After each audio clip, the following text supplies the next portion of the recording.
Good morning students. आज हम chapter पढ़ेंगे लॉ का। तो Indian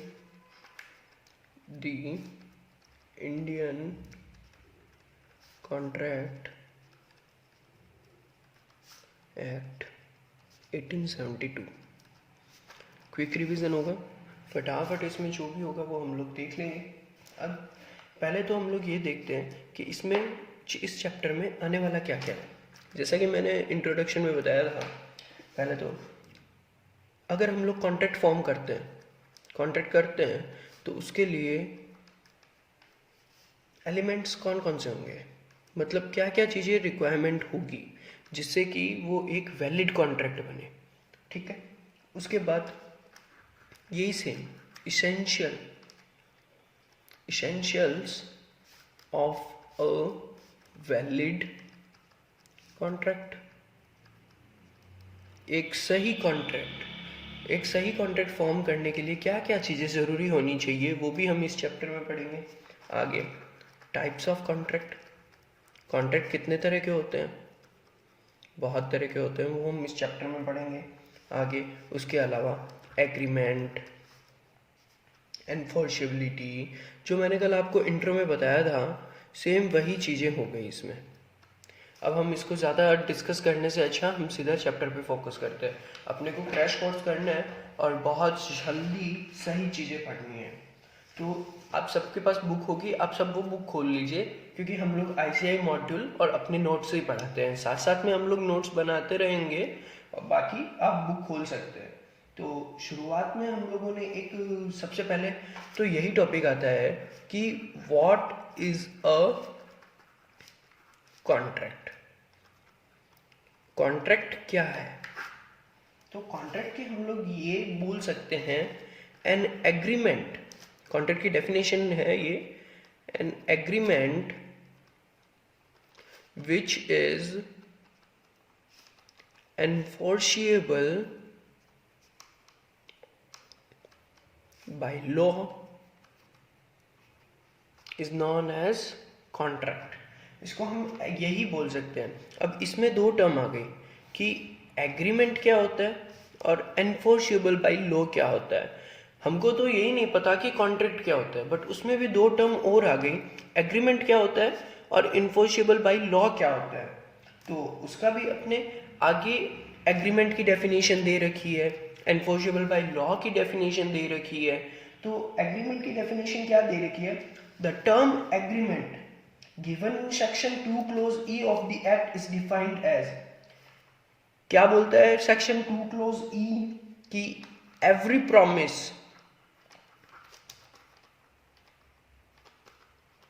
or set of promise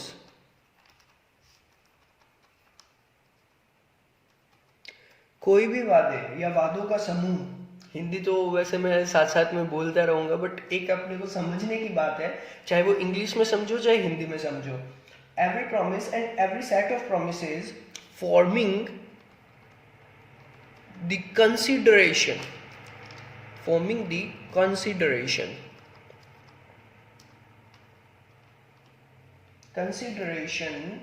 for each other. ये डेफिनेशन हमको हर बार यही डेफिनेशन काम आने वाली है। मतलब आगे कोई भी अगर हम लोग टर्म देखेंगे तो उसमें आएगा एग्रीमेंट, और एग्रीमेंट आते कि एग्रीमेंट क्या होता है, एग्रीमेंट आते ही हम लोग बोलेंगे कि प्रॉमिस होता है, मतलब कोई भी प्रॉमिस या set of promise forming consideration for each other. इसको अब हम सिंपल लैंग्वेज में डिफाइन करते हैं। ये एक बंदा है ए, ये एक बंदा है बी।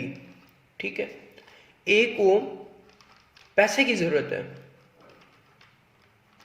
और उसके पास क्या है, उसके पास कोई चीज तो होगी ना जिससे वो पैसे ले सकता है। जस्ट लाइक कि उसके पास हो गया कि मेरे पास एक मेरी शॉप है।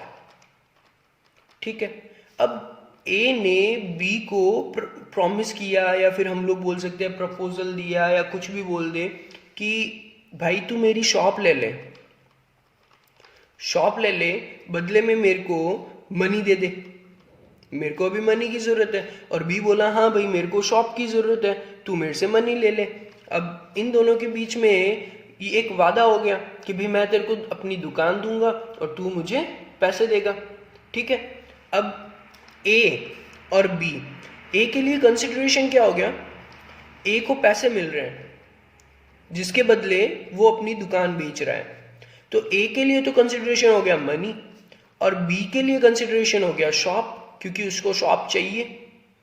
तो इस लाइन का मतलब ही यही है, एग्रीमेंट, एवरी प्रॉमिस और set of promise forming the consideration for each other. मतलब इसमें दो पार्टी है, पार्टी नंबर 1 और पार्टी नंबर 2, दोनों को कंसिडरेशन के रूप में कुछ ना कुछ मिल रहा है, तो वो हो गया एक एग्रीमेंट, वैलिड एग्रीमेंट।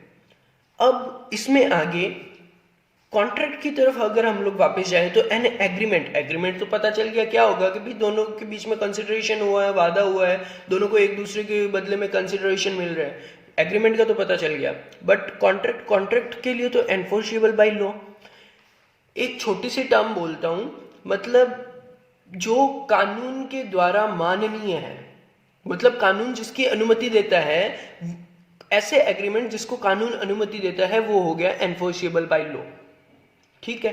अब जैसे ये जो हो गया, दुकान बेच रहा है, पैसे ले रहा है, दुकान बेच रहा है और पैसे ले रहा है, तो भारतीय संविधान या इंडियन कॉन्ट्रैक्ट एक्ट, या फिर हम लोग ऐसे बोल सकते हैं इंडियन पैनल कोड, इसकी अनुमति देता है, ये लीगल है।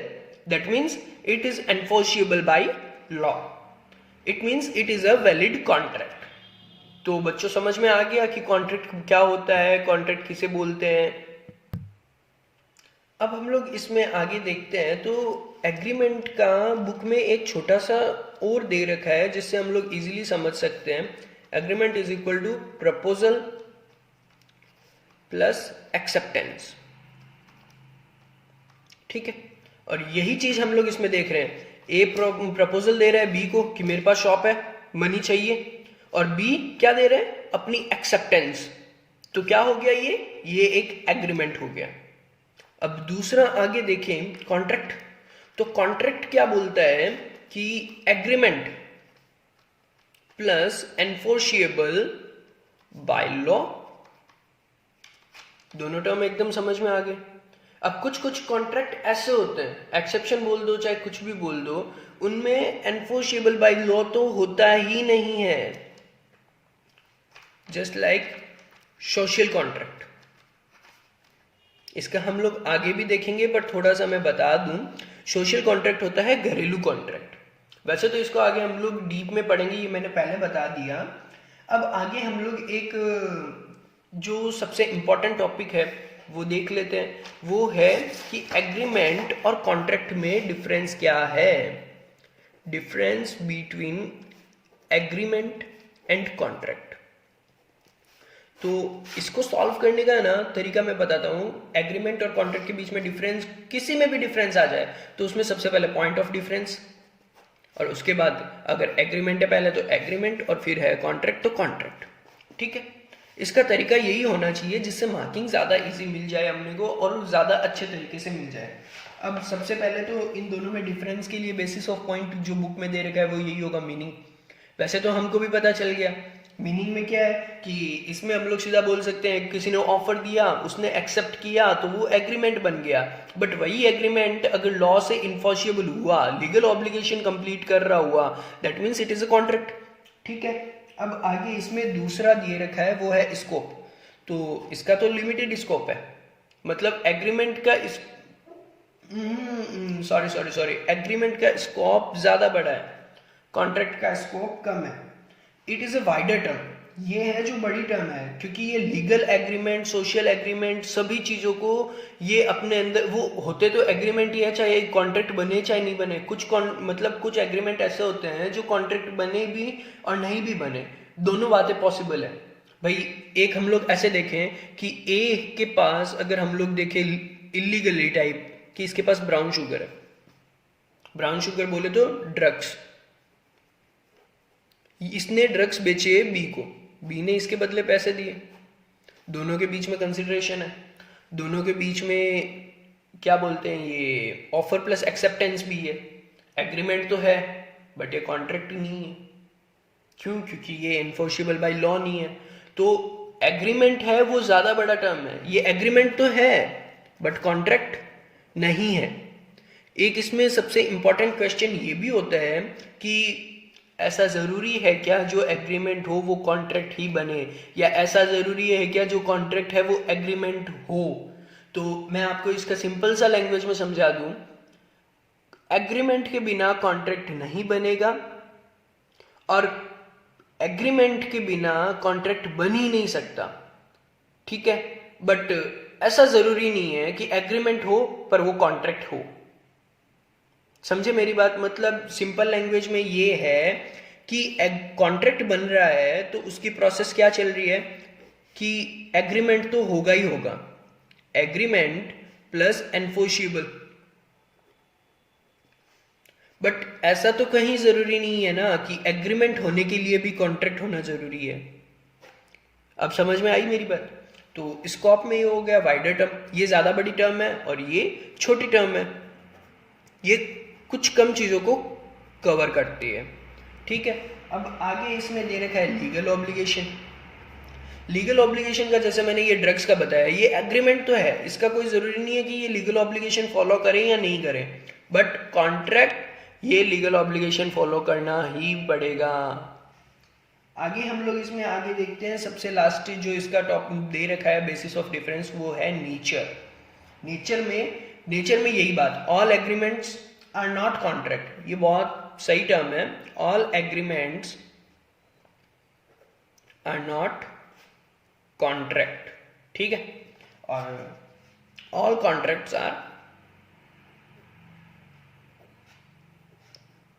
Are agreement. जिस वक्त मैंने फाउंडेशन का पेपर दिया था उस वक्त हमारे एक क्वेश्चन आया था, all agreements are not contract but all contracts are agreement, explain it. तो हम लोगों ने उसमें एक्सप्लेन करने के लिए कुछ कुछ एग्जांपल्स दिए। वो एग्जांपल्स तो आपने बुक में पढ़े ही होंगे, क्योंकि ये क्रैश कोर्स है तो मैं ज़्यादा इतना डीपली नहीं बता पाऊंगा। बट हाँ, श्योरली आप अगर हमारे पुराने वीडियोस देखोगे तो उसमें आपको ज़रूर पता चल जाएगा। बट अभी क्रैश कोर्स में इतना टाइम नहीं रहता कि मैं सारा एक एक चीज़ें एक्सप्लेन करूँ। मैं छोटी सी बात एक्सप्लेन कर सकता हूँ, जैसे मैंने अभी बताया कि एग्रीमेंट कैसा भी हो सकता है, जो लीगल ऑब्लिगेशन को फॉलो करे या नहीं करे कोई ज़रूरी नहीं है। बट कॉन्ट्रैक्ट जो होगा वो एग्रीमेंट से बनकर ही बनेगा, और एग्रीमेंट में कॉन्ट्रैक्ट हो ज़रूरी नहीं है, ठीक है? तो आगे हम लोग चलते हैं हमारे नेक्स्ट टॉपिक की तरफ। अब जो अगला टॉपिक है वो है essential of a valid contract. एक वैलिड कॉन्ट्रैक्ट बनाने के लिए इसेंशियल क्या क्या चीज़ होती है? तो जो मैंने आपको पहले बताया था कि वैलिड कॉन्ट्रैक्ट के लिए एग्रीमेंट होना जरूरी है। एग्रीमेंट में पहले बता चुका हूँ। Free consent, free consent means किसी भी आदमी का कंसेंट होना चाहिए, वो फ्री होना चाहिए, कोई दबाव या प्रेशर में कोई चीज़ हाँ नहीं करनी चाहिए। अब जैसे मान लो ए बी को बोलता है कि तू मेरे को 2 लाख रुपए दे नहीं तो मैं तेरे को मार दूंगा, तो उसका कंसेंट तो फ्री नहीं है, बी अपनी जान के डर के कारण उसको दे देगा।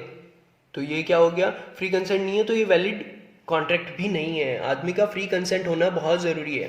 Competency of parties, competency of parties मतलब कि जो बंदा, जिस बंदे से कॉन्ट्रैक्ट हो रहा है, एक तो वो साउंड माइंड का हो, ठीक है, एक तो वो 18+ का हो, और एक उसमें डिसीजन लेने का या मतलब कोई भी चीज़ समझने का तरीका हो, या फिर वो बोल सके परिपक्व हो। और तीसरा जो इसमें आ गया वो होता है कि नॉट डिस्क्वालिफाइड बाय लॉ, मतलब पाकिस्तान के बंदे से हम लोग कॉन्ट्रैक्ट नहीं कर सकते, अभी की सिचुएशन नहीं है ऐसी। लॉफुल कंसिडरेशन होना चाहिए, मतलब जो भी मैं तुमको कंसिडरेशन के रूप में दूं वो लॉफुल होना चाहिए। जस्ट लाइक कि ये जो हमने देखा था, ए ड्रग्स दे रहा है, बी मनी दे रहा है। मनी तो चलो लॉफुल कंसिडरेशन है ए के लिए, बट ड्रग्स लॉफुल कंसिडरेशन नहीं है बी के लिए, क्योंकि ड्रग्स है जो इलीगल है। ड्रग्स है जो इलीगल है इंडिया में मतलब काफ़ी कंट्रीज़ में है, बट फिर भी एक हम लोग देखें तो ड्रग्स इलीगल है, तो ये फिर लॉफुल कंसिडरेशन नहीं हुआ, तो ये वैलिड कॉन्ट्रैक्ट भी नहीं हुआ। लीगल ऑब्जेक्ट होना चाहिए, जो भी ऑब्जेक्ट हो। अब जैसे ए बोलता है कि तू इसको मार दे, तो इसको जान से मार दे, बी को जान से मार दे, ये कॉन्ट्रैक्ट देता है सी को, तो ये लीगल ऑब्जेक्ट थोड़ी फॉलो कर रहा है, तो ये भी वैलिड एग्रीमेंट नहीं हुआ। तो लीगल ऑब्जेक्ट ही फॉलो करना चाहिए। Not expressly declare to be void, same यही कि जैसा कि हमको पता ही है कि ड्रग्स इलीगल है, तो हम क्यों उसमें मतलब वो तो पहले से ही डिक्लेयर हो रखा है वॉइड, तो इसके कहने का मतलब है जो not expressly declared to be void, ठीक है। और उसके बाद जो अगला है वो है दो पार्टीज। मिनिमम कॉन्ट्रैक्ट बनाने के लिए दो पार्टीज तो होना जरूरी है। अब मैं अगर अकेला कॉन्ट्रैक्ट करूंगा तो क्या मैं दीवार से कॉन्ट्रैक्ट करूंगा कि हाँ भाई मैं आज से ऐसा करूंगा, नहीं तो मैं अपना सिर तुम पर फोड़ूंगा, ये कोई कॉन्ट्रैक्ट नहीं हुआ। आगे intention to create legal obligation, legal object, legal obligation, सबका मेन मीनिंग यही है कि मेरा जो इंटेंशन है वो एकदम लीगल ऑब्लिगेशन क्रिएट करना ही है। जस्ट लाइक कि मैं अगर कॉन्ट्रैक्ट बना रहा हूँ तो मतलब कि मेरा ऑब्जेक्ट एकदम लीगल है, मैं ऐसे किसी को सुपारी नहीं दे रहा, मेरा तो वो ऑब्जेक्ट ही इलीगल हो गया। अब उसके बाद फुलफिलमेंट ऑफ लीगल फॉर्मेलिटीज, जो भी लीगल फॉर्मेलिटीज ऊपर दिखाई गई है वो सारी की सारी फुलफिलमेंट होनी चाहिए। Certainty of meaning, possibility of performance, इन दोनों को मैं शॉर्टकट तरीके में आपको बताता हूँ। एक बाबा है, वो बोलता है कि मैं तेरी मरी हुई लुगाई को जिंदा, मतलब मरी हुई वाइफ को जिंदा कर दूंगा, तो वो पॉसिबल है क्या, वो सर्टेन है क्या, नहीं है ना। और ये पॉसिबिलिटी ऑफ परफॉर्मेंस हो गया, ठीक है। अब जैसे मैं अपनी प्रेमिका को बोलता हूँ कि मैं तेरे लिए चांद तारे तोड़ के लेके आ जाऊंगा, तो भाई साहब चांद तारे तो लाना पॉसिबल ही नहीं है, तो वो पहले से ही वैलिड कॉन्ट्रैक्ट नहीं हुआ।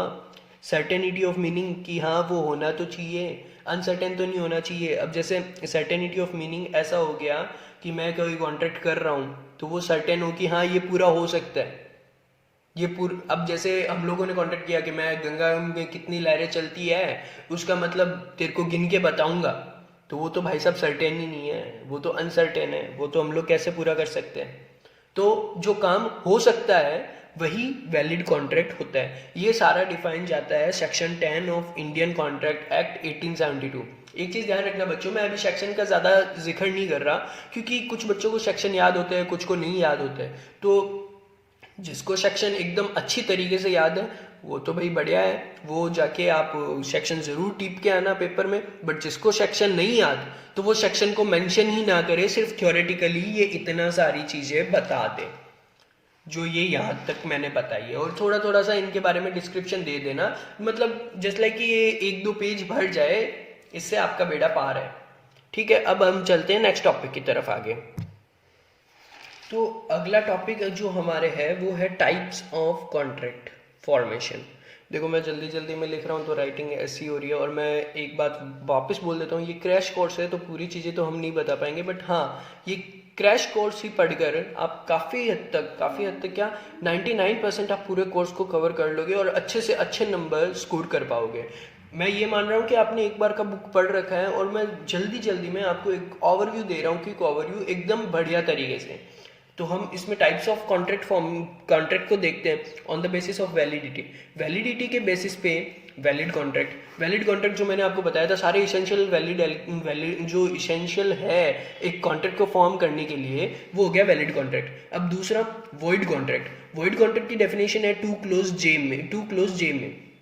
तो वॉइड कॉन्ट्रैक्ट को हम ऐसे समझ सकते हैं कि जस्ट लाइक कि शुरू में लीगल था, जैसा कि मैंने ये दे रखा है, शुरू में लीगल था बट बाद में किसी कारणवश इलीगल हुआ। जस्ट लाइक कि मैंने और बी ने एग्रीमेंट किया कि वो मेरे को, मैं उसको 2 लाख रुपए दूंगा, वो मेरे को इंस्टॉलमेंट्स में रुपए देगा, ठीक है, वही देगा। ये हम लोगों ने स्टाम्प पेपर पे सारा का सारा कॉन्ट्रैक्ट बना रखा है, लीगल कॉन्ट्रैक्ट है।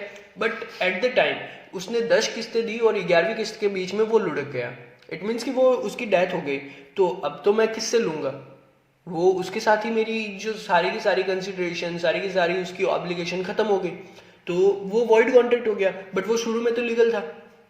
आगे हम लोग वॉइडेबल कॉन्ट्रैक्ट देखते हैं। तो वॉइडेबल कॉन्ट्रैक्ट को हम लोग ऐसे डिफाइन कर सकते हैं कि एक पार्टी के टाइम में तो वो लीगल है, मतलब एक पार्टी के लिए वो लीगल है पर दूसरी पार्टी के लिए वो इलीगल है। अब हम वॉइडेबल को एक समझते हैं कंसेंट के हिसाब से। भाई ऐसे देखें तो कॉन्ट्रैक्ट अगर किसी दूसरे को देखने पे पता चले कि हाँ ये तो कॉन्ट्रैक्ट वैलिड है, जस्ट लाइक कि मैंने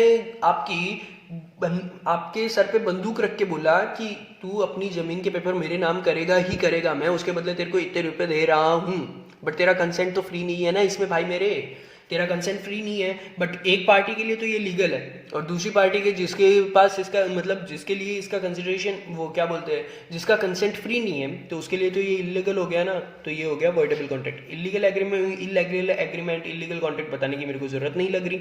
और अनफोर्सिबल कॉन्ट्रैक्ट हम लोग ये बोल सकते हैं कि लैक ऑफ टेक्निकल स्टाम्प्स या फिर किसी को बोल मतलब एक छोटी टर्म में हम लोग बोल सकते हैं एब्सेंस इन राइटिंग, राइटिंग नहीं है, लिखित में नहीं है, तो ऐसे करके अनफोर्सेबल कॉन्ट्रैक्ट है जिसको हम लोग फोर्स नहीं कर सकते कि तू अब इसको पूरा कर।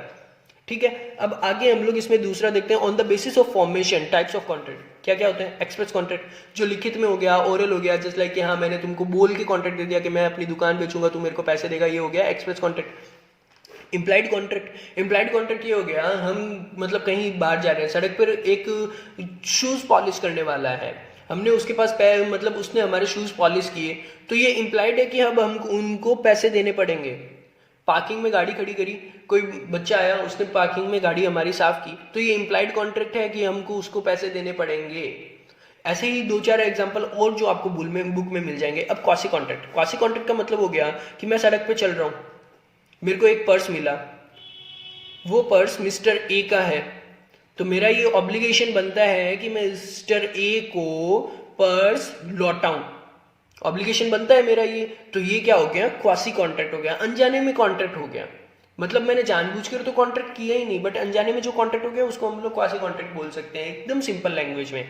On the basis of performance, on the basis of performance क्या क्या है, executed contract, executory contract. Executed मतलब जो पूरा हो चुका हो, जैसे हम लोग शुरुआत का एग्जांपल लेते हैं, मैंने अपनी दुकान बेची, सामने वाले ने मेरे को पैसे दिए, तो मैंने दुकान बेच दी, कागज उसके नाम कर दिए, उसने मेरे को पैसे भी दे दिए, तो क्या हो गया ये कॉन्ट्रैक्ट, कॉन्ट्रैक्ट पूरा हो चुका है, एग्जीक्यूटेड कॉन्ट्रैक्ट हो गया।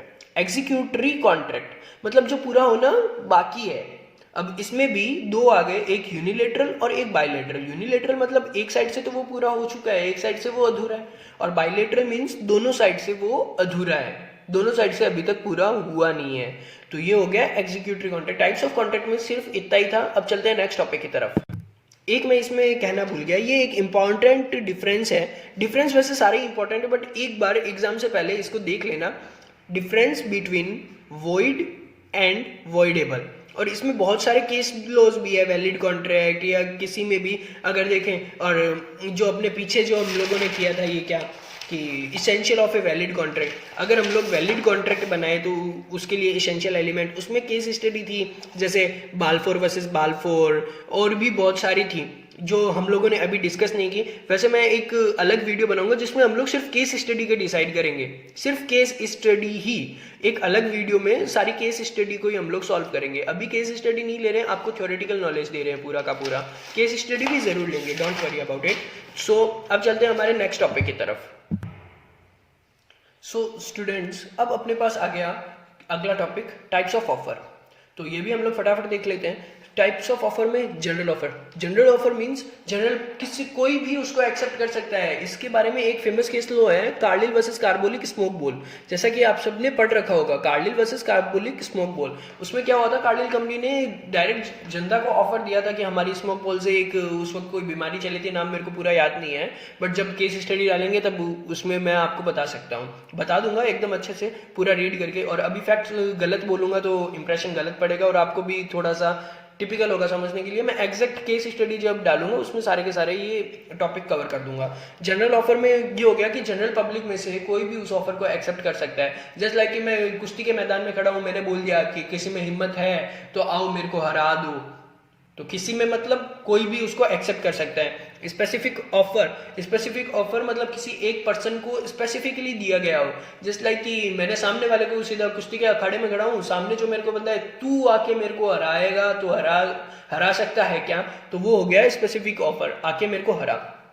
काउंटर ऑफर क्या होगा कि काउंटर ऑफर और क्रॉस ऑफर दोनों को हम लोग एक साथ समझते हैं, ज्यादा इजी समझ में आएगा। एक हो गया कि भाई तू आके मेरे को कुश्ती में हरा दे, वो सामने वाला भी पहलवान निकला, वो बोलता है तेरे में हिम्मत है तो तू आके मेरे को हरा दे, ठीक है, समझ गए। और एक हम लोग ऐसे देखते हैं कि भाई सीधी सी बात है कि मैं अपनी दुकान में, जो शुरुआत वाला एग्जांपल, मैं दुकान बेच रहा हूँ, दुकान मतलब 2 लाख में बेच रहा हूँ, सामने वाला बोल रहा है मैं तो 1.5 लाख में खरीदूंगा, तो हम लोग दोनों को सब मिला के समझ सकते हैं। एक में तो भाई सामने वाला खुद क्रॉस ऑफर दे रहा है कि मैं 1.5 लाख में खरीदूंगा, एक काउंटर ऑफर तू आके मेरे को हरा दे, समझ गए। और उसके बाद स्टैंडिंग ऑफर, जो खड़ा ऑफर है, कोई भी इसको एक्सेप्ट कर सकता है जैसा।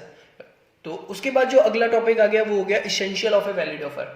सेम वही सारी चीजें जो हम लोगों ने देखी थी कि इसेंशियल ऑफ वैलिड कॉन्ट्रैक्ट में क्या क्या चीजें हैं, उसी हिसाब से essentials of a valid offer क्या होता है। वैसे ये सारी चीजें कॉमन सेंस की है तो बहुत ईजी है, आप लोग खुद देखोगे उसके हिसाब से ही आपको पता चल जाएगा। फिर भी मैं एक बार नाम बोल देता हूँ, इट मस्ट मतलब पॉइंट्स बोल देता हूँ। It must be capable of create legal relationship create होना चाहिए, कैपेबल होना चाहिए, ये सर्टेन होना चाहिए, डेफिनेट होना चाहिए कि भाई हाँ ये हो सकता है, ये ऑफर कंप्लीट हो सकता है, और ऑफरी को कम्युनिकेटेड भी किया हुआ होना चाहिए। इसके बारे में भी एक फेमस केस लो है, लालमान शुक्ल वर्सेस गौरी दत्त, जिसमें गौरी दत्त शेठ था, लालमान शुक्ल उसका मुनीम था, गौरी दत्त का बच्चा कहीं खो जाता है एंड ऑल ब्ला ब्ला ब्ला ब्ला ब्ला। जिसका भी हम लोग एक वीडियो बनाएंगे केस स्टडी वाला, उसमें इसको भी कवर कर लेंगे आगे। वही सारे हैं, इट में भी कंडीशनल भी हो सकता है कि कंप्लीट नहीं हो सकता, वो सारी चीज़ें आप देख लेना, आराम से समझ में आ जाएगा। और फिर भी अगर कोई डाउट हो, कोई भी चीज़ का अगर इश्यू हो, तो आप इसमें मैं अपने नंबर दे देता हूँ व्हाट्सएप के, आप उसमें मेरे को व्हाट्सएप पे मैसेज छोड़ सकते हो कभी भी, 8302444888। हितेश राठी। और उसके अलावा अनिल भैया के नंबर भी है, जो CA अनिल जैन, जो आपको अकाउंट्स के वीडियो डालते हैं, तो उनसे भी आप डायरेक्ट कांटेक्ट कर सकते हो।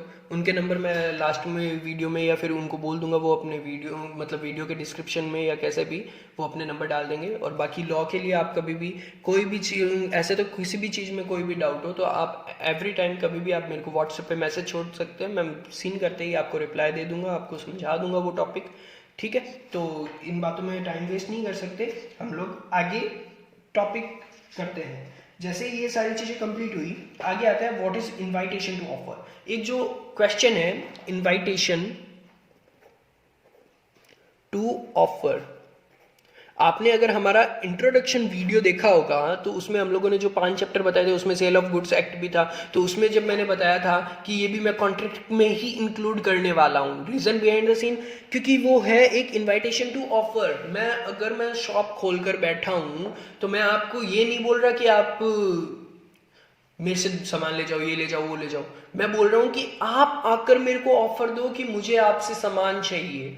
मैं दुकान खोल के बैठा हूँ, जस्ट लाइक कि मान लेते हैं कि मेरी परचून की दुकान है। परचून मतलब ये घरेलू सामान, जो हम लोग ऐसा समझ ले गेहूँ बाजरी टाइप्स या कैसा भी कोई भी सीन मान लो। तो मैं दुकान खोल के बैठा हूँ, मैं क्या बोल रहा हूँ कि आप आओ और आप मेरे से गेहूँ मांगो। मैं ये नहीं बोल रहा कि आप गेहूँ ले जाओ, मतलब कोई भी जो भी बंदा आए वो मेरे को ऑफर दे कि भाई साहब मैं आपका गेहूँ ले जाना चाहता हूँ, 1 बोरी गेहूँ, आप इसका क्या रेट लगाओगे। तो वो सारी चीज़ें होगी। अब उसमें भी एक इम्पॉर्टेंट टॉपिक बन जाता है difference between offer and invitation to offer. ये सारी चीज़ें मतलब जब हम लोग फेस टू फेस पढ़ते हैं या फिर अगर पर वीडियो में अगर हम लोग डालें, एकदम एलेबोरेट करें, तो बहुत ज़्यादा मज़ा आता है। बट अभी क्रैश कोर्स है तो मेरे को भी जल्दी से जल्दी ये चैप्टर कंप्लीट करना पड़ेगा। तो आगे हम लोग देखते हैं offer can be made by, एक जो आगे एक टॉपिक है offer can be made by, जो चार्ट बना रखा होगा बुक में, एक्ट, एब्सटिनेंस, और एक्ट में भी वर्ड, कंडक्ट, रिटन और ऑरल। कुल मिला के ऑफर भी कैसे हो सकता है, रिटन हो सकता है, ऑरल हो सकता है, या फिर हमारे एक्ट की तरफ हो सकता है। जस्ट लाइक कि जो मैंने आपको पहले बताया था ये इम्प्लाइड कॉन्ट्रैक्ट, वैसा ही हो गया कि भाई किसी एक्ट के कारण वो ऑफर बन गया। जैसे मान लो मैंने अपनी गाड़ी यहाँ पार्किंग में पार्क कर दी, यहाँ पे जो बंदा चलता है पार्किंग में वो सबकी गाड़ियाँ साफ कर रहा है, वो मेरी गाड़ी की तरफ भी आया, उसने मेरी गाड़ी साफ की, तो ये उसने तो ऑफर दिया इन, वो मतलब एक्ट, उसके एक्ट के कारण वो ऑफर बन गया। अब मेरे को तो उसको पैसा देना पड़ेगा ना, या तो मैं उसको पहले ही मना कर दूं कि भाई तू मेरी गाड़ी साफ मत कर। ये सारी चीज़ें आप बुक में एक बार देख लेना, बाकी थ्योरेटिकली मैंने पूरा बता दिया है, आपको समझ लेना। आगे चलिए आगे नेक्स्ट टॉपिक अब शुरू करते हैं। देखो स्टूडेंट्स, अब जो आगे टॉपिक्स आ रहे हैं ना वो एकदम छोटे छोटे हैं। जो शुरुआत में जो मतलब जिसको टाइम कंज्यूम करना चाहिए था वो मैंने अच्छे से बताए हैं आपको। अब जो है वो एकदम रैपिडली फास्ट टाइप्स में बताऊंगा, क्योंकि ये बहुत छोटे छोटे टॉपिक है और बहुत सही टॉपिक है, बहुत इजी टॉपिक है, आपको थोड़े में ही समझ में आ जाएगा। अब इसमें आगे दे रखा है एक्सेप्टेंस। एक्सेप्टेंस क्या होता है, ठीक है। तो एक्सेप्टेंस हमको भी बताया, किसी ने ऑफर दिया हमने उसको एक्सेप्ट कर दिया। एक्सेप्टेंस में भी हम इसमें भी कई टाइप्स हो जाएंगे। एक तो यही हो गया कि भाई अगर पार्किंग में वो बच्चा मेरी गाड़ी साफ कर रहा है तो मैं भी उसको एक्सेप्टेंस दे रहा हूँ ना कि भाई आके तू मेरी गाड़ी साफ कर। मैंने तो ऐसा उसको रोका नहीं, मतलब मेरी एक्सेप्टेंस है। और एक्सेप्टेंस है मेरे ऑफर की तो वो बताना भी ज़रूरी है, कम्युनिकेट करना भी ज़रूरी है। उसी के साथ साथ इसमें यहाँ पे दे रखा है legal rules regarding valid acceptance. Valid acceptance के रिगार्डिंग लीगल रूल्स है वैलिड एक्सेप्टेंस में कि हाँ अगर मैंने एक्सेप्ट किया है तो सामने वाले को मैं इन्फॉर्म तो करूँ। टाइम लिमिट भी होता है कि भाई मैं उतने टाइम लिमिट में उसको रिपोर्ट तो करूँ कि हाँ भाई तुमने जो मेरे को ऑफर दिया है वो मैंने एक्सेप्ट कर लिया। अब जैसे मान लो उस शुरुआत में जो हम लोग एग्जाम्पल ले रहे हैं दुकान बेचने का, वो बोल रहा है कि मैं तेरे को दुकान बेचना चाहता हूँ, ठीक है। मैंने अब उसको कोई रिस्पॉन्स ही नहीं दिया और थोड़े टाइम बाद जब वो किसी और को एक्सेप्टेंस दे रहा है, वो मतलब किसी और को ऑफर दे रहा है और वो कंप्लीट सक्सेसफुल हो जाता है, तो मैं उस पर शू थोड़ी कर सकता हूँ कि भाई तूने मेरे को ऑफर दिया था मैंने एक्सेप्ट कर लिया। मैंने तो उसको बताया ही नहीं कि भाई मैंने तेरे ऑफर एक्सेप्ट कर लिया। तो एक्सेप्टेंस भी बताना जरूरी है। उसके regarding legal rules regarding valid acceptance point मैं आपको फिर भी बता देता हूँ। Acceptance can be given only to the person to whom offer is made. उसी को दिया जा सकता है, मतलब जो एक्सेप्टेंस है वो मैं उसी को ही तो दे सकता हूँ जिसने मेरे को ऑफर दिया है। किसी राह चलते को तो मैं एक्सेप्टेंस नहीं दे सकता, वो तो फिर मतलब ही नहीं है उस चीज का। आगे acceptance must be absolute and unqualified. Acceptance must be communicated. जो मैंने आपको बताया कि एक्सेप्टेंस जो है वो कम्युनिकेटेड होना जरूरी है। बस यही सारे पॉइंट है इसमें भी, और ज़्यादा से ज़्यादा आप पॉइंट्स पे फोकस करना। अंदर मटेरियल आप अपनी लैंग्वेज में लिख देना, कोई इशू नहीं है, आप एग्जाम क्लियर कर जाओगे इजीली। अब इसके बाद आगे चलता है जो टॉपिक आता है communication of offer and acceptance. Acceptance थोड़ा स्पेलिंग प्रॉब्लम हो रहा है बट जो भी हो आप समझ जाना। Communication of offer and acceptance, इसमें भी क्या रहेगा कि हाँ ऑफर को भी कम्युनिकेट करना जरूरी है, एक्सेप्टेंस को भी कम्युनिकेट करना जरूरी है। यही सारी चीजें इसमें दे रखी है। ज्यादा मैं इसमें टाइम नहीं लगाऊंगा क्योंकि ये इतने ज्यादा इंपॉर्टेंट टॉपिक नहीं है।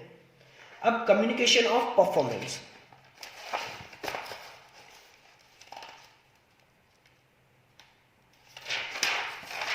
पहले तो वो वीडियो पॉज करके मैंने थोड़ा बहुत लिख भी लिया था, टाइम कम कंज्यूम हो उसके चक्कर में अभी वीडियो पॉज नहीं कर रहा। अब इसमें आ गया कम्युनिकेशन ऑफ परफॉर्मेंस। इसका हम लोग एक छोटा सा एग्जांपल लेते हैं। वो शॉप वाला ही नहीं, हर जगह एक ही एग्जांपल से काम शेयरिंग चलाएंगे अपन। ए बी को शॉप बेच रहा है, बी उसको मनी में मतलब परचेज कर रहा है मनी देके, ठीक है। अब ए शॉप बेच रहा है, ए ने सारे कागज बना लिए, सब काम कर लिए, बी को बताया ही नहीं। भाई हम दोनों के बीच में कॉन्ट्रैक्ट तो हो गया, सारी चीज़ें हमारी वैलिड है, सब चीज़ें सही है। अब हुआ क्या, ए ने सारी की सारी तैयारी कर ली कॉन्ट्रैक्ट के लिए और मतलब पेपर सब बना लिए, कागज़ उसके नाम ट्रांसफ़र कर लिया, बट बी के पास अभी मनी ही नहीं है क्योंकि उसको पता ही नहीं था कि उसने तो अपनी परफॉर्मेंस, अपनी साइड ऑफ परफॉर्मेंस तो कंप्लीट ही कर दी थी।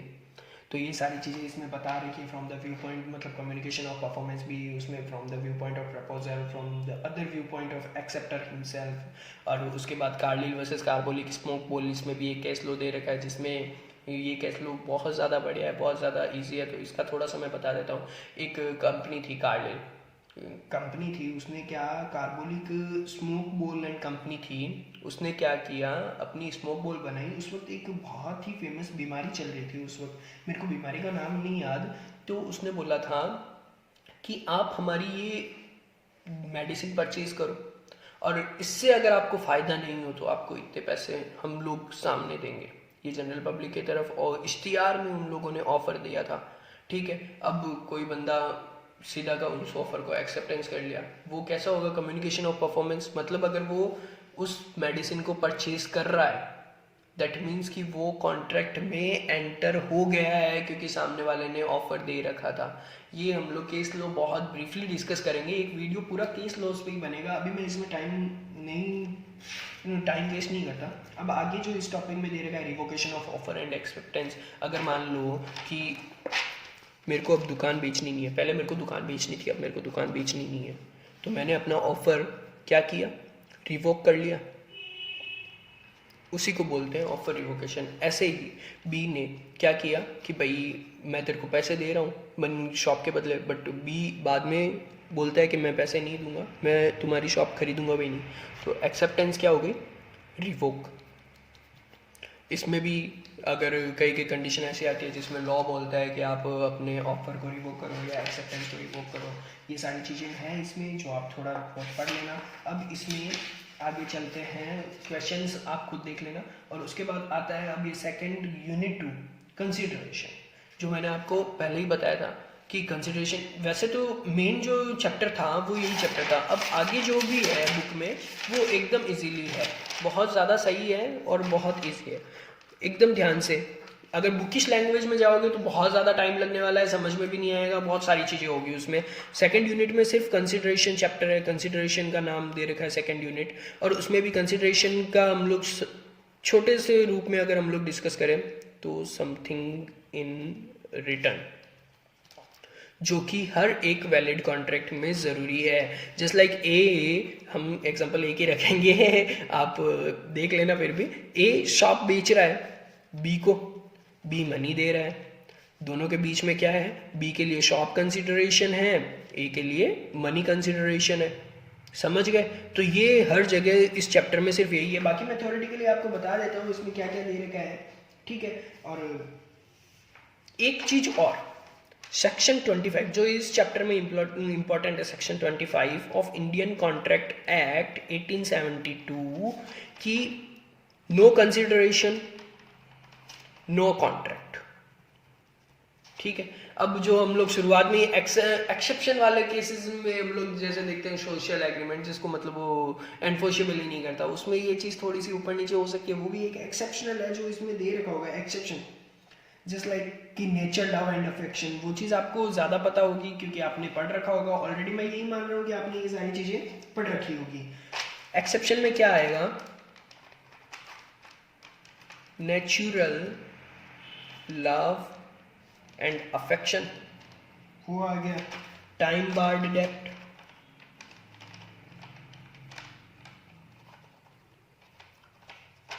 और उसके बाद ग्रेचुइटियस बेलमेंट,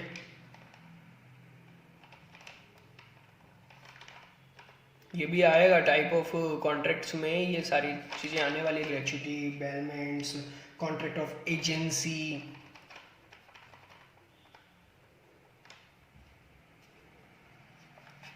और जो आ गया लास्ट, गिफ्ट्स। इन सारी चीज़ों में कंसिडरेशन नहीं होता बट ये लीगल होते हैं। सेक्शन 25 के एक्सेप्शन है, ठीक है। ये चैप्टर में इतना ही दे रखा है, ज़्यादा और भी कोई है तो मैं बुक में देख लेता हूँ। लीगल रूल्स रिगार्डिंग कंसिडरेशन जो मैं आपको बता ही चुका हूँ। Consideration must move at desire of promisor, उसके अकॉर्डिंग होना चाहिए।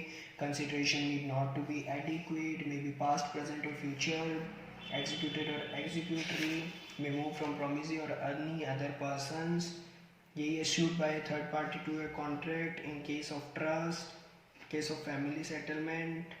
ये भी इतना ज़्यादा इम्पोर्टेंट नहीं है, आप एक बार देख लेना, ज़्यादा अच्छा रहेगा। Validity of an agreement without consideration, जो मैंने आपको सेक्शन 25 के एक्सेप्शंस बताए थे, मेन इसमें इंपॉर्टेंट यही था जो मैंने आपको बता दिए थे। और कंसिडरेशन की जो डेफिनेशन है सेक्शन 2 क्लोज डी में है कि 2 क्लोज सी में है, मेरे को पूरा याद नहीं है, 2 क्लोज डी में है, सही है। 2 क्लोज डी की वो डेफिनेशन आप एक बार पढ़ लेना, उसको याद कर लेना। और बाकी इसमें जो आगे validity of an agreement without consideration, मतलब एक्सेप्शन ऑफ सेक्शन 25, सेक्शन 25 बोलता है नो कंसिडरेशन नो कॉन्ट्रैक्ट, तो उसके एक्सेप्शन क्या हो गया, natural love and affection, time bar debt, और उसके बाद gratuities, bailment, charity, agency, completed gift. Agency मतलब एजेंट, जस्ट लाइक हम लोग इंश्योरेंस का ही ले लेते हैं, इंश्योरेंस में भी एक वो चलता है ना कि हाँ एजेंट के थ्रू ही हमको इंश्योरेंस करवानी पड़ेगी। वो सारी चीज़ें आप एक बार देखते ही आपको समझ में आ जाएगा। क्रैश कोर्स है तो मैं आपको ओवरव्यू ही बताऊंगा ज़्यादा से ज़्यादा, बट हाँ टाइम मिला, और टाइम तो अब कैसे मिलने वाला है, पेपर भी 8 दिसंबर से आपका शुरू है, शायद इसका 10 दिसंबर को है, जो भी है आपको ज़्यादा पता होगा। अब उसके बाद जो यूनिट 3 है, other essential elements of a contract, other essential elements of a valid contract, जो हमने उस वक्त पहले ही पढ़ रखा था भाई, कैपेसिटी, और उसमें भी अब ओवरव्यू अगर हम लोग देखते हैं, एक सेकेंड में आपको पूरा चार्ट बना देता हूँ। Unit 3 essential of a valid contract. जैसा कि हम लोगों ने पहले 11 पॉइंट पढ़े थे, उसको भी हम लोग शॉर्ट फॉर्म में अब देख लेते हैं। कैपेसिटी, मतलब वैलिड कॉन्ट्रैक्ट को फॉर्म करने के लिए कैपेसिटी, कॉन्ट्रेक्चुअल कैपेसिटी भी बोल सकते हैं हम इसको, जो सेक्शन 10 में हम लोगों ने देखा था। सारी की सारी वही है।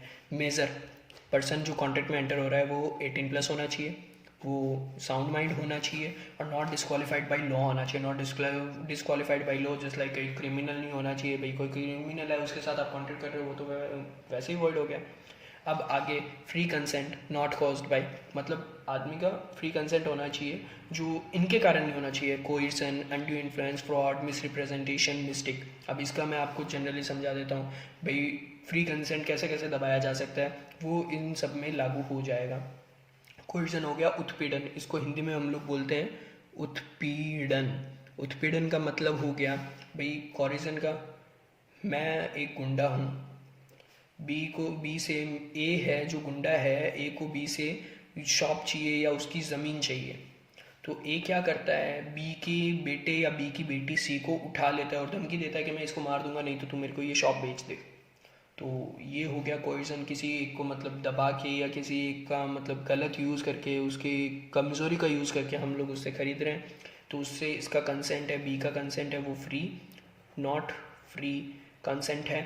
इसके कारण ये वैलिड कॉन्ट्रैक्ट नहीं बनेगा फिर, और इसके कारण वो जो भी आप समझते हो वो कोइर्सन इसको ये बोलते हैं। अनड्यू इन्फ्लुएंस मतलब ए और बी में कोई ऐसा बंदा है, मतलब या तो बी ए को दबा सकता है या ई बी को दबा सकता है। जस्ट लाइक ए है जो टीचर है, जैसा कि मैं हो गया, और बी है जो स्टूडेंट है, वो आप लोग हो गए। टीचर क्या करता है कि मैं तेरे को मार्क इतने ज़्यादा दे दूंगा, तुम बदले में मेरे को ये दे दे, तो वो भाई मजाक में नहीं, सीरियसली ऐसा एक अगर हम लोग केस देखें तो ठीक है, टीचर स्टूडेंट को बोलता है मैं तेरे को मार्क्स ज़्यादा दूंगा, इसके बदले में मेरे को ये दे वो दे और कम पैसे में दे, तो वो क्या बन जाएगा, अनड्यू इन्फ्लुएंस। वो अपनी पोजीशन का गलत यूज़ करके स्टूडेंट को दबा रहा है। फ्रॉड को मेरे को लग रहा है आपको बताने की ज़रूरत नहीं है, क्योंकि फ्रॉड धोखाधड़ी हिंदी में से ही समझ में आ रहा है कि मैंने उसके साथ धोखा किया। मिस रिप्रेजेंटेशन में सीधा का सीधा बात ये आ गया कि भाई मैं शॉप में गया, मेरे को गेहूँ दिखाए, गेहूँ मेरे को बोले कि 20 रुपये किलो है और एक है वो 18 रुपये किलो है, दोनों की क्वालिटी अलग अलग दिखाई। मैंने कहा 20 रुपये वाले फाइनल कर दो, हमारे बीच में कॉन्टैक्ट हो गया, पर्ची कट वाली वो मेरे घर तक डिलीवर कर देगा ये गेहूँ। बट मैं 20 रुपये के हिसाब से उसको पैसे दे के आया हूँ, बट उसने माल मेरे को 18 रुपये का भेज दिया, 18 रुपये वाला भेज दिया। तो ये क्या हो गया, मिस रिप्रेजेंटेशन, दिखाया कुछ और दिया कुछ। अब रियल में कुछ लोग बोलेंगे कि सर ये तो गलती से भी हो सकता है, हाँ गलती से हो सकता है, तो वो मिस्टेक है, बट वो फ्री कंसेंट नहीं हुआ और इसको हम लोग वापस रिटर्न कर देंगे, इसका वैसा सीन हो जाएगा आगे। फिर ये लॉफुल कंसिडरेशन मैंने पहले ही बता दिया, जो भी कंसिडरेशन हो है वो लॉफुल होना चाहिए और not expressly declare to be void. यही सारी चीज़ें इसमें essentials of a valid contract में दे रखी है, और कुछ केस लॉज हैं, और वैसे भी मैंने आपको बता रखा है केस लॉज का एक और अलग वीडियो बन जाएगा। बाकी मैं इस चैप्टर में एक बार और देख लेता हूँ, कोई चीज़ रह ना जाए, तब तक मैं एक बार वीडियो पॉज करके वापस मैं प्ले कर दूंगा, और ये सारी चीज़ें आप देख लेना। और मेरा एक रिक्वेस्ट है, आप जो भी चीज़ मतलब आप पढ़ो, कोई भी यूनिट पढ़ो, कोई भी चैप्टर पढ़ो, तो इस चार्ट से आप एक बार कंफर्म कर लीजिएगा कि कोई चीज़ छूट तो नहीं गई है, ठीक है। मैं उत्ते एक बार वापस चैप्टर देख लेता हूँ, कहीं कोई चीज़ अगर रह गई होगी तो मैं इस वीडियो में अभी कवर कर दूंगा। इसमें एक बहुत ही फेमस केस लो है, कि वैसे केस लो का मैंने आपको बता रखा है, बट फिर भी एक बार और मैं बता देता हूँ, ये मेरा पहले भी छूट गया था। वो था मोहरी बीबी वर्सेस धर्मोदास घोष केस। ये माइनर से रिलेटेड है कि ये कॉन्ट्रैक्ट तब हुआ था जब या मोहरी बीबी या धर्मोदास घोष कोई एक बंदा माइनर था। ये केस लो आगे, मतलब ये श्योरिटी है, ये आएगा ही आएगा 100%, चाहे कैसे ही हो। कॉन्ट्रेक्चुअल कैपेसिटी आ गया मतलब ये केस लो आ गया, आपको ये केस लो उसमें रिफर करना ही पड़ेगा। मोहरी बीबी वर्सेस धर्मोदास घोष केस बहुत ही अच्छा केस लो है, बहुत ही फेमस केस लो है, आप भी एक बार पढ़ लेना, और वीडियो में मैं सेपरेटली आपको बताऊंगा तो सही। वैसे तो पूरे चैप्टर का मैंने ओवरव्यू किया, तो इसमें सारी की सारी चीज़ें जो दे रखी है वो मतलब एक क्या बोलते हैं ये उसके रिगार्डिंग, वो मतलब जस्ट लाइक सेक्शन का पूरा डिफाइन कर रखा है, सेक्शन के वो एक एक टर्म दे रखे है, तो वो सेक्शन के टर्म तो मैं आपको नहीं समझा पाऊंगा, क्योंकि रीज़न बिहाइंड द सीन वो आपको याद ही करने पड़ेंगे, और सेक्शन वो एज इट इज़ जैसा होता है ना वैसा ही याद करने पड़ेंगे। समझाने में मैंने सारी चीज़ें आपको पहले से ही समझा दी। अब जो मेरे को नई नई चीज़ें मिली वो उसमें तो एक तो ये हो गया वेजरिंग एग्रीमेंट, उसमें भी एक एग्जांपल दे रखा है कि ए है वो बी को 50,000 रुपये देगा इफ़ बारिश हुई तो। एक तरह से हम लोग इसको बोल सकते हैं, हो भी सकता है नहीं भी हो सकता है, तो ये वैजरिंग हो गया, ये कॉन्ट्रैक्ट नहीं बन पाएगा। एक हम लोग जिसको हम लोग सट्टा बाजार भी बोलते हैं, वैसे इसमें lottery transaction, crossword puzzles, speculative transaction, horse race transaction. Horse race transaction तो लीगल है, वैसे कुछ वेजरिंग ट्रांजेक्शन है जो वॉइड नहीं है, जैसे लाइक चिट फंड और एनसीडेक्स, जिसको हम एनसीडेक्स भी बोल सकते हैं, भाई ऊपर जाएगा तो पैसे मिलेंगे, नीचे आएगा तो पैसे जाएंगे। वैसे इसमें काफ़ी मतलब एक और ऐसा हो गया, पार्टनर्स में माइनर को पार्टनर बनाया जा सकता है, बट वो सिर्फ प्रॉफिट में ही हिस्सेदारी लेगा, लॉस में उसकी हिस्सेदारी नहीं होगी, ऐसी एक टर्म है। उसके अलावा माइनर एजेंट बन सकता है, जस्ट लाइक कि हाँ किसी को रिप्रेजेंट कर सकता है, एजेंट का मतलब ही वही हो गया, किसी का रिप्रेजेंटेटिव बनना। और आगे इसमें काफ़ी मतलब डिफरेंसेस दे रहे, डिफरेंस आप एक बार पढ़ लेना, वैसे आपको इजीली समझ में आ जाएगा। जैसे कॉन्ट्रैक्ट ऑफ इंश्योरेंस और वेजिंग एग्रीमेंट में क्या डिफरेंस है वगैरह वगैरह, वॉइड वॉइडेबल, और भी बहुत सारे डिफरेंसेस इस चैप्टर में दे रखा है, वो आप एक बार देख लेना, ज़्यादा सही रहेगा। और एक इसमें टर्म है वॉइड एब इनिशियो, वॉइड एब इनिशियो, उसका मतलब शुरुआत से ही वॉइड होना, ठीक है। अब इसमें आ गया परफॉर्मेंस ऑफ कॉन्ट्रैक्ट। वैसे इसमें मैंने सारे के सारे आप कुछ चीज़ें बता रखी है। परफॉर्मेंस ऑफ कॉन्ट्रैक्ट मीन्स कि भाई पार्टीज़ के ऑब्लिगेशन क्या है, उसको परफॉर्म करनी पड़ेंगे या नहीं करनी पड़ेंगे। ज़्यादा मेरे को ज़रूरत नहीं लग रही है आपको इसको बताने की, बट फिर भी मैं एक बार जो चार्ट बन रखा है वो थ्योरेटिकल बता देता हूँ, यहाँ पे लिख के भी नहीं समझाऊंगा, आप मतलब सुनकर थोड़ा सा सुन लेना। जस्ट लाइक कि परफॉर्मेंस ऑफ कॉन्ट्रैक्ट में दे रखा है कि किसके द्वारा, by whom, liability of joint promisor and promisee, time and place of performance of promisee, performance of reciprocal promises, appropriation of payments, contract which need to be performed, discharge of a contract। देखो मैं आपको सिर्फ घी दे रहा हूँ, छाछ को side में ही छोड़ रहा हूँ। ये सारी चीज़ें अगर मैं एक एक करके आपको समझाने बैठ जाऊँ तो चैप्टर ये कम से कम अकेला ही 3 से 5 घंटे का हो जाएगा। बट मैं ये चाह रहा हूँ कि आपको एग्ज़ाम टाइम में कम समय में ज़्यादा अच्छे तरीके से प्रिपेयर हो सके। तो ये तो चीज़ आप मान के चलना, मैं आपको सिर्फ वही चीज़ बताऊंगा, वही चीज़ ज़्यादा मतलब ऐसे करेक्टली समझाऊंगा जो पेपर में आने के ज़्यादा चांसेस है। और इनफैक्ट इसमें वही चीज़ जस्ट लाइक पहले बोल दिया था मैंने आपको, घी दूंगा, छाछ को साइड में रख दूंगा। तो इसको मेरे हिसाब से ज़्यादा देखने की ज़रूरत नहीं है। फिर भी आप एक बार फटाफट तरीके से जैसे आप पढ़ते हो उस हिसाब से आप पढ़ लेना कि भाई पार्टीज़ के ऑब्लिगेशन है कॉन्ट्रैक्ट को परफॉर्म करने की, वो परफॉर्मेंस कैसे कैसे कंप्लीट हो सकती है, या फिर इसमें आगे दिया होगा कॉन्ट्रैक्ट कब कंप्लीट होगा, जब वो परफॉर्मेंस कंप्लीट होगी। जॉइंट प्रोमिसर मतलब जस्ट लाइक कि दो जनों की मतलब एक ए बोलता है कि तू बी को पैसे दे दे, उसकी गारंटी सी और डी लेता है इतने पैसे की, तो उस हिसाब से आप देख लेना, बहुत ईजी है, आपको देखते ही समझ में आ जाएगा, इतना ज़्यादा समझाने की नीड नहीं है इसमें। बट फिर भी ओवरव्यू देखे, person by whom promise is to be performed है, promiser मतलब analysis of section 14, the promise under a contract may be performed as the circumstances may permit by the promiser himself or by his agent। देखो ये सारी चीज़ें बताते बताते मतलब बहुत ज़्यादा लंबा हो जाएगा और आप इतना ज़्यादा पढ़ने के अभी इच्छुक भी नहीं हो, क्योंकि एग्ज़ाम टाइम में आपको एकदम फास्ट क्विक रिवीजन चाहिए होगा। वैसे भी वीडियो अभी भी बहुत लंबी बन गई है। आगे joint promisor, distinction between succession and assignment, effect of refusal to accept of, और इसके effect of refusal of a party to perform promise, liability of joint promisor and promisee. इसका एक बार हम लोग आपको बता देता हूँ। जॉइंट प्रोमिसर, जॉइंट प्रोमिसी मतलब देखो पार्टी है ए, बी, सी, डी, ई। जॉइंट प्रोमिसर का देख रहे हैं, प्रोमिसर का देख रहे हैं, जिसको हम लोग ऐसे दे सकते हैं कि इसकी गारंटी ले रहे हैं, कॉन्ट्रैक्ट ऑफ गारंटी टाइप्स जैसा।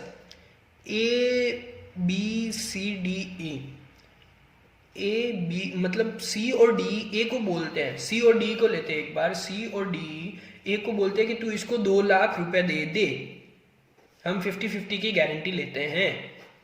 दैट मीन्स ए ने बी को 2 लाख रुपए दिए, अगर बी ए को रुपए वापस नहीं देता तो सी और डी ए को पेमेंट करेंगे। कितने में? 50-50 का बोल रखा है, तो लाख रुपए ये देगा, लाख रुपए ये देगा, दोनों को मिला के ए को तो वापस रुपए मिलने ही मिलने हैं। अब जॉइंट प्रोमिसी में यहाँ पे 3 लाख कर देते हैं कि भाई ए बी को 3 लाख रुपए देगा, सी डी ई ये तीनों ए को बोलते हैं, मतलब ये तीनों जॉइंट प्रोमिसर हो गए, ये प्रोमिसर हो गए। और किसको प्रॉमिस किया? वो हो गया प्रोमिसी। जो हम लोग आगे इसमें वही बेलमेंट में भी देखते हैं, प्लेज में भी देखते हैं। हाँ, एक जो बेलमेंट और प्लेज वाला मैंने बताना रह गया, सॉरी गाइस। बेलमेंट और प्लेज भी बहुत इंपॉर्टेंट टॉपिक है और बहुत इजी टॉपिक है, बहुत सही टॉपिक है। बेलमेंट और प्लेज ये आगे आएगा या पीछे आएगा मेरे को पता नहीं है, बट ये है एक टाइप्स के कॉन्ट्रैक्ट भी हो गए। बेलमेंट में क्या होता है, जस्ट लाइक कि ए बी है वो धोबी है, ठीक है, और ए है वो मतलब व्यापारी टाइप से है। ए के कपड़े गंदे हुए उसने बी को दिया, तो बी का कॉन्ट्रैक्ट कितना रहा कि वो बी कपड़े साफ करेगा, ए को वापस लौटा देगा। मैं और मेरा फ्रेंड मेरे को बोल रहा है कि तेरे पास ये लॉ की बुक है, वो मेरे को 10 दिन के लिए दे दे, मैं तेरे को 10 दिन में पढ़ के वापस लौटा दूंगा। तो ऑनरशिप मेरी है, सब काम मेरा है, बट मैंने तो उसको एक बार के लिए सिर्फ पढ़ने के लिए दी है। तो ये हो गया बेलमेंट। अब प्लेज को अगर हम लोग हिंदी भाषा में देखें तो इसको हम लोग वैसा बोल सकते हैं, मारवाड़ी में बोलते हैं हम लोग अड्डाने। और प्लेज जस्ट लाइक कि मैंने तुमसे लोन लिया, मैंने ए ने बी से लोन लिया 1 लाख रुपए का, बदले में बी बोला कि मेरे को कुछ गारंटी तो चाहिए ना कि तू 1 लाख रुपए मेरे को लौटा देगा, जो बैंक में सिस्टम चलता है कि हाँ भाई 1 लाख रुपए तो तू लौटा देगा, बट उसकी क्या गारंटी कि तू लौटा देगा। तो क्या होगा ना, ए क्या करेगा, ए के पास जो भी मॉर्गेज रखने के लिए होगा वो बी के अंडर मॉर्गेज रख देगा।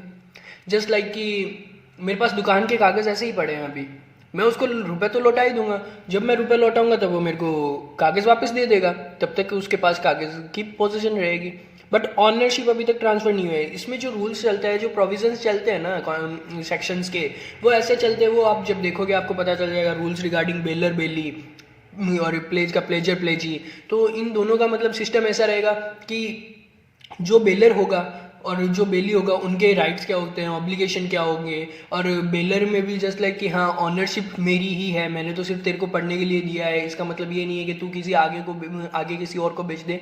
छोटे छोटे टॉपिक है, इंपॉर्टेंट टॉपिक है, वो आप देख लेना। और इस क्रैश कोर्स में मैं अभी कंप्लीट नहीं कर पाऊंगा क्योंकि वो बहुत लेंथी है और हमको वीडियो भी टाइमली कंप्लीट करना है। ऊपरा ऊपरी मैंने आपको बता दिया और आपको रिकैप भी हो गया होगा। अब इसमें एक और टॉपिक आता है, liability of joint promisor and promisee. जहाँ मैंने अभी पीछे बताया था joint promisor A B C, उन्होंने 3 लाख रुपए दिलवाए तो 1-1 लाख रुपए की सबकी वो बन गई लाइबिलिटी, अगर वो नहीं दे तो वो सारा सिस्टम हो गया इसमें। अब यूनिट 5 है जो है breach of contracts and it's remedies. अभी जो बीच में वीडियो पॉज हुआ उस टाइम मैंने सारा का सारा रिकैप कर लिया, जो भी आपको बताने लगे वो सारी की सारी चीज़ें मैंने इसमें लिख रखी है। तो just like breach of contracts and remedies. Breach of contract क्या होता है कि मैं ए और बी, ए है बी के साथ कॉन्ट्रैक्ट में आ गया कि मैं तेरे को शॉप बेच रहा हूँ, पर किसी कारणवश बाद में उन लोगों ने कॉन्ट्रैक्ट ही ब्रीच कर दिया। जस्ट लाइक कि बी बोल रहा है मैं खरीदूंगा नहीं, ए बोल रहा है मैं बेचूंगा नहीं, ब्रीच हो गया। चलो ये तो नॉर्मल कॉन्ट्रैक्ट है, बट क्या क्या होता है ना, कई बार ऐसे ऐसे ब्रीच हो जाते हैं जिसके कारण बिजनेस में बहुत सी हानियाँ होती है। हम लोग एक बात करते हैं कि मैं नोखा से हूँ, राजस्थान से हूँ, तो मेरा एक व्यापार है, मैं बैग्स मतलब बेचता हूँ। मैंने माल मंगवाया कैलकाटा से माल मंगवाया बैग्स का, 1000 पीसेस का, 1000 लोड्स का, कुछ भी मान लो आप, मैंने माल मंगाया। हम लोगों का कॉन्टैक्ट हो गया, भाई तू माल बेच दे मैं तेरे को पेमेंट दे दूंगा। मैंने कुछ एडवांस भी पेमेंट कर रखा था, जैसा कि नियम में होता है कि हाँ थोड़ा एडवांस पेमेंट देना पड़ता है, तो मैंने वो सारी चीज़ें उसको कर रखी थी। But at A same time उसका जब डिलीवरी होना था, मतलब आज डिलीवरी होना है और वो 2 दिन पहले मेरे को बता रहा है कि सर मैं आपको माल नहीं दे पाऊँगा, मेरा इतना मैन्युफैक्चरिंग नहीं हुआ, ये नहीं हुआ, वो नहीं हुआ। मैं तो उसके भरोसे बैठा रह गया। ब्रीच ऑफ कॉन्ट्रैक्ट की वजह से मेरे को कितना डैमेजेस हुआ, मैं उस पर केस करूँगा कि नहीं करूँगा? ऑब्वियसली करूँगा, क्योंकि मेरा इतना नुकसान हुआ उसका भरपाई कौन करेगा? मैं आगे मतलब मेरा त्योहार का सीज़न, कोई भी सीज़न मान लो, तो इसमें भी मतलब 2-3 चीज़ें हैं जो ध्यान रखने लगे। ये सारी बेसिकली मैंने आपको छोटे रूप में बता दिया। एक एंटीसिपेटरी ब्रीच है, एक एक्चुअल ब्रीच है। एंटीसिपेटरी ब्रीच का मतलब हो गया कि जो कवर हो सकती है, और एक्चुअल ब्रीच जो कोई कवर नहीं हो सकती। इसके रिगार्डिंग अगर वो ब्रीच करे जानबूझ के या फिर किसी भी कारणवश तो इसमें पेनल्टी लगता है। और भी बहुत सारी चीज़ें रेमेडीज, अब मेरी वजह से उसको जितना नुकसान हुआ है उसको उतना पेमेंट देना पड़ेगा मेरे को, and all lots of thing जो हम लोग नेचुरली डे बाय डे में हम लोग देखते हैं। जैसे कि हम लोग डे बाय डे में हम लोग ये सारी चीज़ें कॉमन सेंस वाली चीज़ें हैं, ज़्यादा इसमें इतना मतलब टाइम नहीं गवाएंगे। और ब्रीच ऑफ कॉन्ट्रैक्ट्स ये हम लोग सब लोग ही समझते हैं कि इसकी वजह से क्या क्या हो सकता है। अब इसमें एक चीज़ है कि नेचुरल में कोई ब्रीच ऑफ कॉन्ट्रैक्ट हो गया, जैसे लाइक कि आजकल ट्रांसपोर्टेशन सिस्टम चलता है भाई, कैलकाटा से मैंने माल मंगवाया ट्रांसपोर्टेशन, अब बीच में कोई RTO ऑफिसर ने या कोई भी ऑफिसर ने वो माल बीच में एक बार पकड़ लिया कि भाई इतना सारा माल, और चेकिंग में टाइम लग गया, तो उसमें ना तो उसकी गलती ना हमारी गलती, तो उसके भी प्रोविजंस दे रखे हैं। वो आप प्रोविजंस में पढ़ोगे तो आपको ज़्यादा अच्छे तरीके से समझ में आ जाएगा। एंड नाउ आगे यूनिट नंबर 6। यूनिट नंबर 6 में जो दे रखा है वो हो गया contingent contract and quasi contracts. Contingent contracts हो भी कंप्लीट भी हो सकता है, नहीं भी हो सकता है। कंटिजेंट कॉन्ट्रैक्ट का एक सबसे बढ़िया एग्जाम्पल हो गया इंश्योरेंस।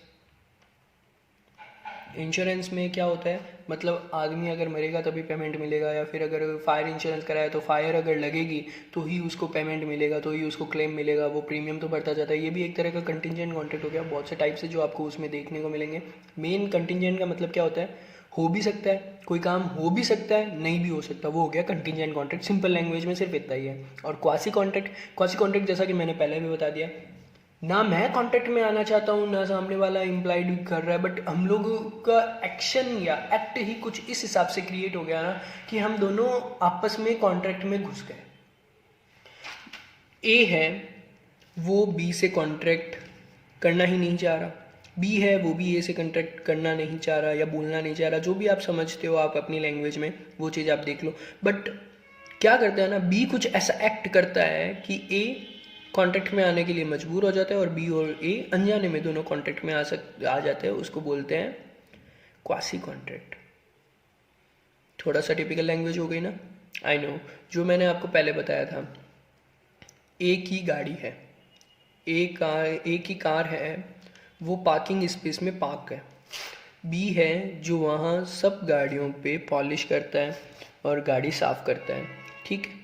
अब बी क्या करता है, ए की कार को भी साफ़ कर रहा है, ए इसको रोक नहीं रहा। बी का एक्ट क्या है, वो इसकी सफाई कर रहा है, इसके बदले में उसको चार्ज मिलेगा, बट ए इसको रोक नहीं रहा। तो ए भी कॉन्ट्रैक्ट में आ गया कि हाँ भाई तू आ मेरी गाड़ी साफ़ कर। तो ये बन गया क्वासी कॉन्ट्रैक्ट, ए को बी को पेमेंट करना पड़ेगा। ये होता है क्वासी कॉन्ट्रैक्ट। इसी के रिगार्डिंग इसमें थोड़े से प्रोविजंस दे रखे हैं और कंटीजेंट कॉन्ट्रैक्ट के प्रोविज़न दे रखे हैं, आप लोग पढ़ लेना। और उसके अलावा कॉन्ट्रैक्ट एक्ट सिर्फ इतना ही था जो बुक में दिया रखा है, वैसे तो बहुत बड़ा है, ये आगे यही चलने वाला है, हर जगह कॉन्ट्रैक्ट एक्ट ही आने वाला है ज़्यादातर। और ये सबसे ज़्यादा स्कोरिंग सब्जेक्ट है, स्कोरिंग सब्जेक्ट नहीं, सबसे ज़्यादा स्कोरिंग चैप्टर है लॉ में, सबसे ज़्यादा इम्पॉर्टेंट टॉपिक है और सबसे ज़्यादा ईजी टॉपिक है। अगर आप इसको इजीली समझोगे तो ये इजीली हो जाएगा। अगर आप एक एक लाइन की अंडरस्टैंडिंग करते जाओगे ना कि हाँ मेरे को यही पढ़ना है, ये पढ़ना है, ये पढ़ना है, तो उसके चक्कर में आप पूरा कॉन्ट्रैक्ट एक्ट ही याद नहीं कर पाओगे या समझ नहीं पाओगे। सिंपल लैंग्वेज में ये सारी चीज़ें मैंने आपको समझा दी। अब आप प्रोविजंस देखना, प्रोविजंस में आप अपनी लैंग्वेज में उसको जो हमने पढ़ाया है उसके रिकॉर्डिंग आप उसको इंटरेक्ट करना, आपको और अच्छे तरीके से समझ में आएगा।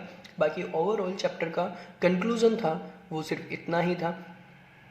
तो जो इंडियन कॉन्ट्रैक्ट एक्ट तो यहाँ तक ही था, कंप्लीट हो गया। इसमें जो टॉपिक पेंडिंग बचे वो सिर्फ थे, ये हम लोग बोल सकते हैं केस स्टडी, और पेपर में ज़्यादातर केस स्टडी जाएगा।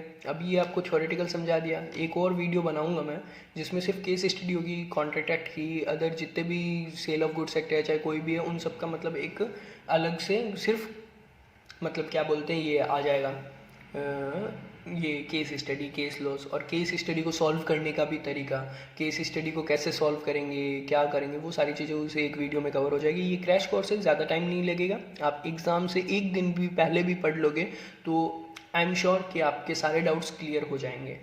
Thank you. और इसके अलावा इससे बाहर कुछ भी नहीं आने वाला, आप ये तो मान के चलो बुक से बाहर कुछ नहीं आने वाला।